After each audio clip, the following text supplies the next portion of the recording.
நீங்கள் பகைச்சா 10 இடத்துல உங்களுக்கு கர்த்தர் அனுகூலத்தை உண்டு பண்ணுவார். பகைக்கிறதுனா என்ன? சண்டை போடுறது சொல்ல, பகைமை பாராட்டுகிறது சொல்ல. நீங்கள் பரிசுத்தத்துக்கு ஒரு இடத்துல நின்னீங்கன்னாக்கா 10 இடத்துல உங்களுக்கு கர்த்தர் அனுசரியாக நிற்பார். ஒரு இடத்துல நீங்கள் கர்த்தருக்காக நிற்கிறது, மனுஷனுக்காக நிற்கிறது இல்லை. மனுஷனை தாக்கி பேசுறதுன்னு நான் சொல்ல. அந்த அசுத்தமான விஷயத்துக்கு என்னை கூப்பிடாதீங்க, நான் வரமாட்டேன். அந்த அசுத்தத்துக்கு நான் உடன் நிற்க மாட்டேன்.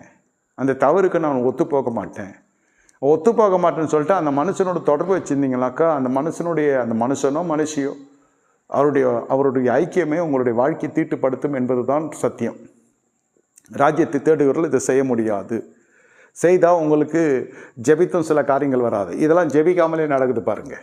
கையின் பிரயாசம் ஜெபிக்காமலே நடக்குது. இப்போ பார்த்தீங்கன்னாக்கா மறுபடியும் சங்கீதம் 128 போய் நிற்கிறது. கர்த்தருக்கு பயப்படுற பயம் இருக்குது. இதெல்லாம் கர்த்தருக்கு பயப்படுற பயம்தான். இது கர்த்தருக்கு பயப்படுற பயத்தினால தான் அந்த ஜனத்தை தள்ளி வைக்கிறது.